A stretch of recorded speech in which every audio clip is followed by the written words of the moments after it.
Hi, my name's Lisa and welcome to my channel. Come on in, take a seat and make yourself comfortable.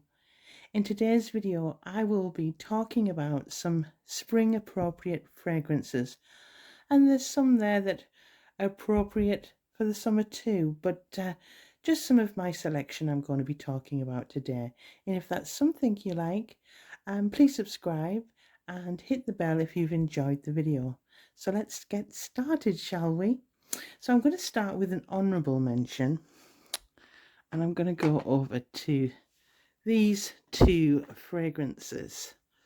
So first of all, we have Yara by Lattafa, and we have Kisa by Paris Corner. And I'm going to talk about this one in more depth, but I will relate to this one here because they're very, very similar. So let's start with Yara. Now, their notes don't really apply to this fragrance because I've looked at the notes on the Lattafa website and they're pretty vague, and I don't particularly want to go into too much depth, but I'm going to tell you how I find the fragrance. So I'm going to give it a spray. 2 will do. Oh yes. Yeah, this basically is for fresh fragrance lovers. This is a fun fresh fragrance. It does have in the opening a similar DNA to Ariana Grande's Sweet Like Candy perfume, but only for a split second. That soon dissipates. It's basically a subtle, for me, now I have heard other people saying it's rubbish that people detect strawberry in this. That's fine, that's their opinion. But to me, there is a very subtle strawberry note. Now, that could be because of other fantasy notes giving the impression of strawberry. I don't know. But to my nose, it's a subtle, gentle strawberry note. It has a kind of, not fresh strawberries, it's more like a strawberry fromage frais. So it's got like a yogurt kind of strawberry quality to it with a delicate coconut water. It's very cooling. So if you're having a warm spring or going into a hot summer, this would be perfect. It's a casual, everyday fragrance and it really will cool you down on a warm day. Longevity, very good. Around 3 hours, and it does last longer on the close. And for the price point, I'll put the price for this 100 ml bottle on the screen. It's truly value for money. And the reason why I've put it alongside the Kisa Paris Corner is because they're very similar. This isn't as watery. This isn't as cooling as Yara, but very similar once it dries. It's a tad stronger and it's a tad stronger and a tad sweeter, I think. Where this is a gentle freshness and it's fun. Now, could it be classed as juvenile? Yeah, absolutely. But I love it. I wear it on casual days because it has a gentle, kind of easygoing feel about it. So they're my two honourable mentions. Now on to the next. Okay, so this fragrance here, this is Sophia by Sofia Vergara, and it's a celebrity perfume. And this basically, I wanted to cover this because this is for the colder spring day, because it's not always the best of weather in springtime. And I wanted to talk about it because it's a perfume that is quite strong, and I can't get away with it in the summer. So spring, a cold, cool spring day is perfect. Let's just give it a spray just for my memory, just to refresh it. Okay, 2 will do. Okay, I'll just put the lid on. Oh, please get my lid on. Okay, yeah. Firstly, this can be, as I've explained, too much for me in the warmer months. It's predominantly an olfactory kind of floral fragrance. It's quite classical, and it's kind of classical perfumery. It's very similar to Coco Mademoiselle by Chanel, although this one does have a plum vibe. Okay. Yeah, I think there's a plum note in this, which just takes it away in a different direction to Chanel's Coco Mademoiselle. Um, yeah, so all of the florals are blended in a way that they're not individually detected. I, as I said, I do find it quite harsh and unwearable, really, in the warmer heat, because it's a little sharp as the temperature does rise. But saying that, I do enjoy this during transitional transitional seasons from, you know, summer into fall and spring, touching summer.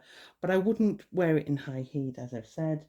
Um, this fragrance to me has a watery feel. So on a cool, fresh spring day after a shower, and the rain's just left, it has a watery kind of feel.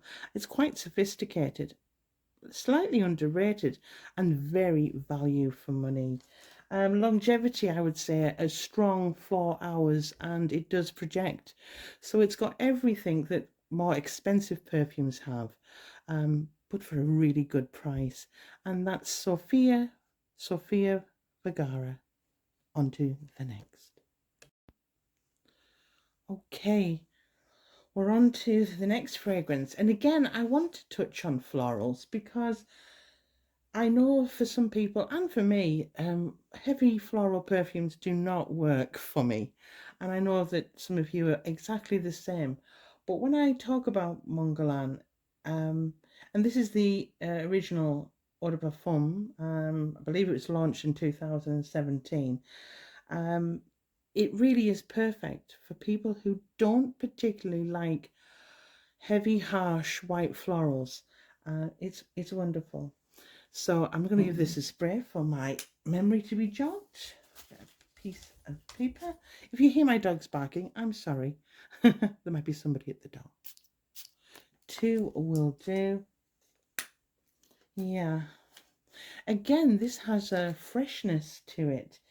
And at first there's a blast of bergamot, followed by a layering of flowers and centered around the key queen note, which is lavender. Yeah, it's the main accord. And it feels like a natural lavender, yet lightly dusted with powdered sugar. Just a touch. The lavender gives this scent an airiness and prevents the florals becoming too heavy and too heady. And these florals are smooth and nothing shouts loud. I would say this falls into the fresh fragrance category, maybe meadow fresh, and it has a sensibility about it. And this lady who wears this is very comfortable in her own skin. So that's Montgalan EDP. On to the next. Okay, so I want to talk about this fragrance. It's Kenzo Amore and it's an Eau de Parfum. And for me, I believe this is a forgotten fragrance. And this is perfect for those who don't like heady floral perfumes, because it's very, very gentle. So I'm going to give this a spray. So that's the bottle, that's the cap. Give this a spray. 2 will do. Yes. Now there's a few notes, but for me, for my nose, there's a touch of raspberry. There's a rice note. There's white tea. There's cherry blossom, some heliotrope, and some vanilla. There possibly is more, but I'm just going off the top of my head. And for me, the perfumer has shown great restraint here, None of the notes shout louder than any of the others, and it has a calming quality. Yeah, this doesn't shout, no. This perfume whispers.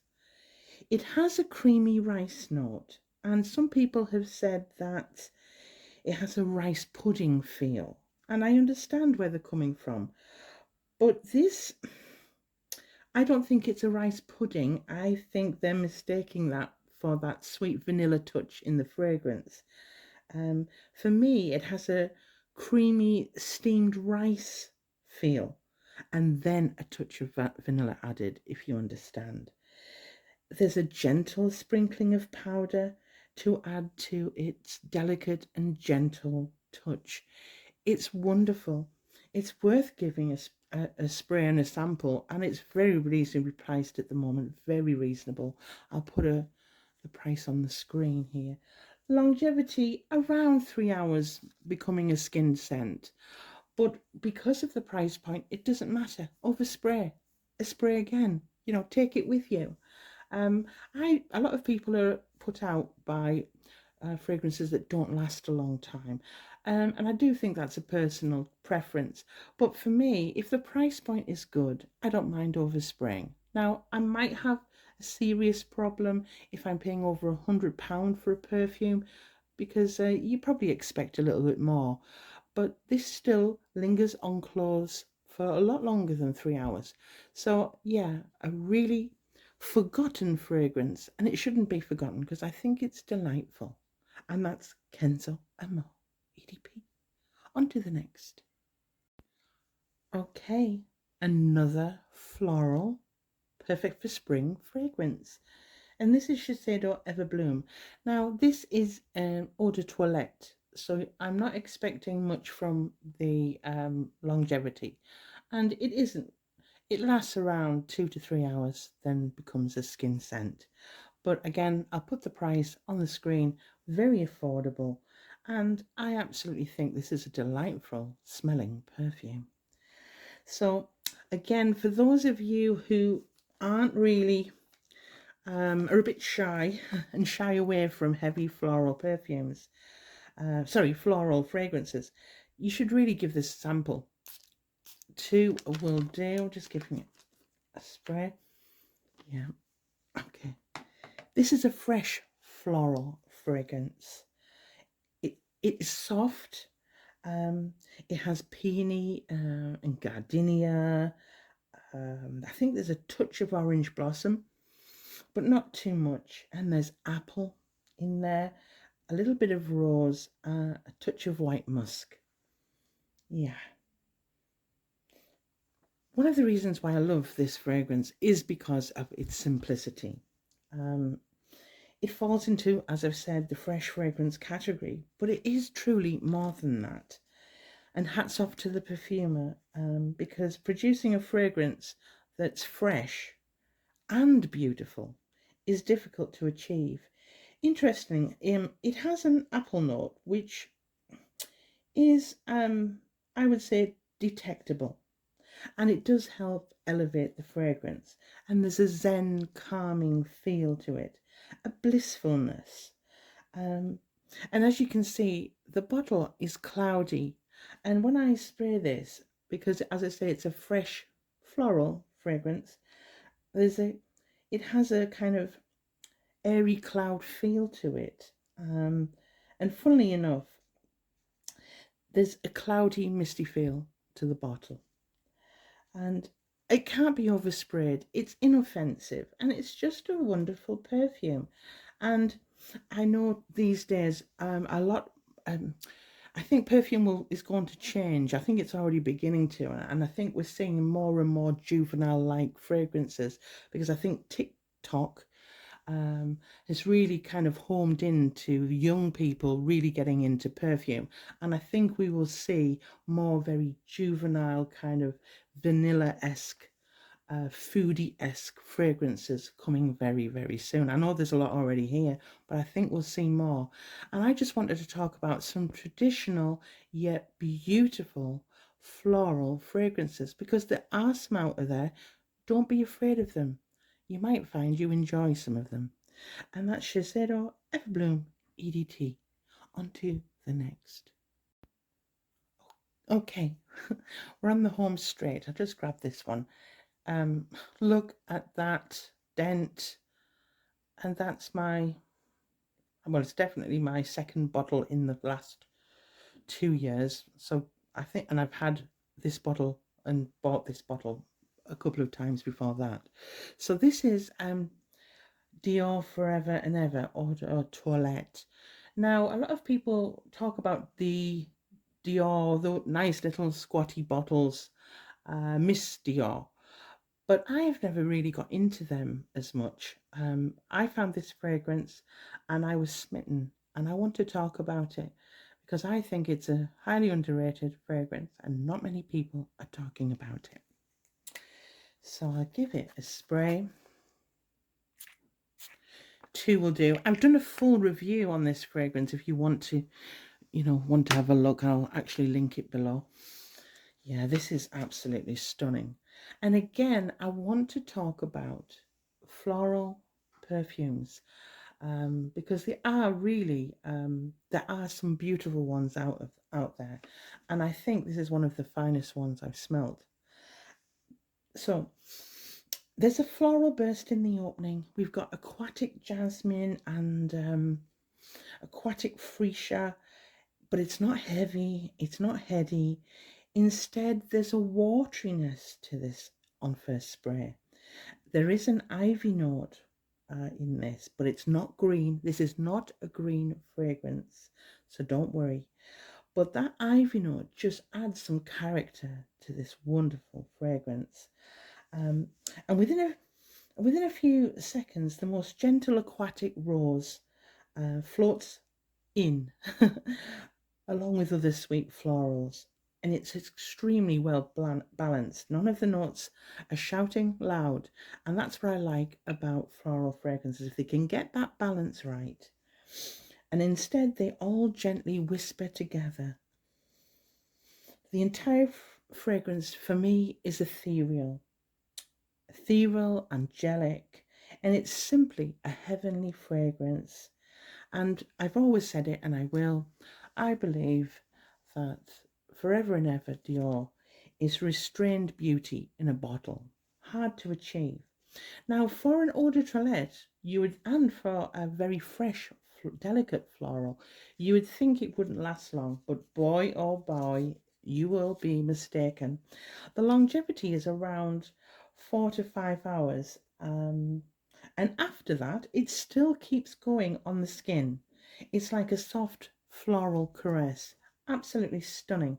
And it's perfect for spring and summer. And a wonderful bridal scent. Beautiful. And that's Dior Forever and Ever Eau de Toilette. And on to the next. Okay. This particular fragrance, the reason why I chose it is because it's really for people who are having real hot spring days, because everybody's climate's different.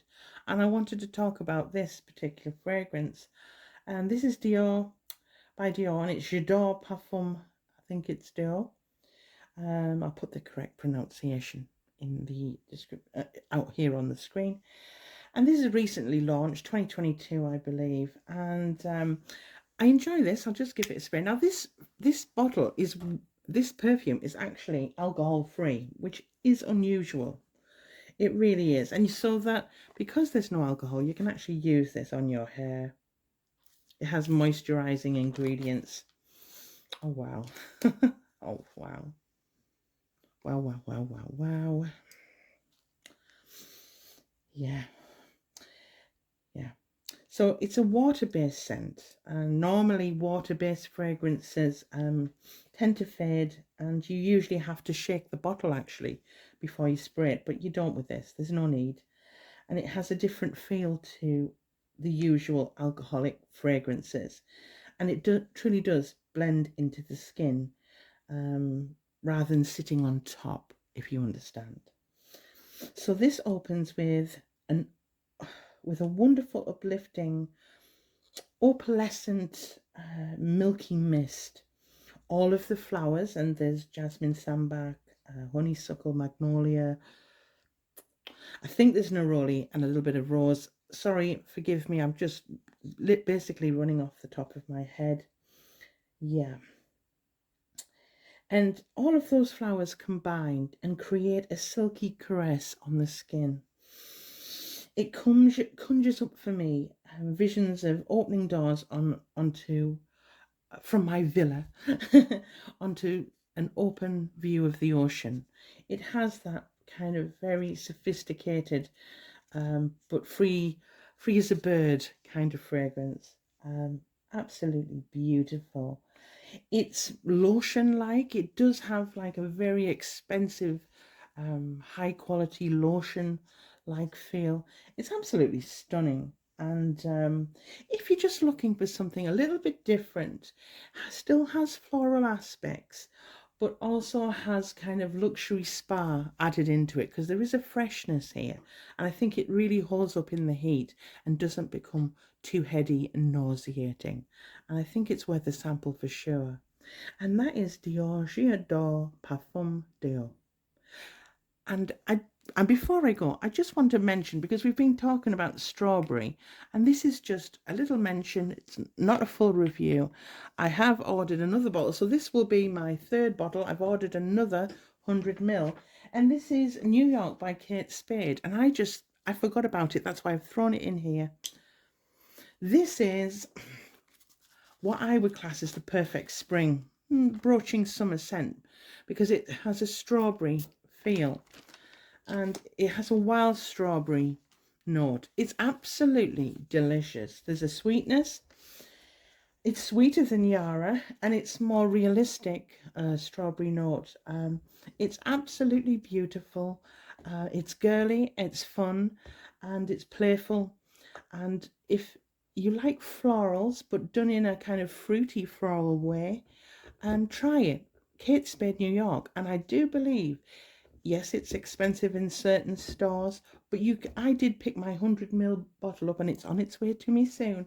I picked a 100 ml bottle up for £40. So please shop around, and it's worth every penny. And to be honest with you, this is perfect for spring and summer. And that's Kate Spade's New York. Well, thanks for your time. I really appreciate you calling in. If you've liked this video, please give me a thumbs up. It really does help small channels like mine grow. And thanks very much for watching.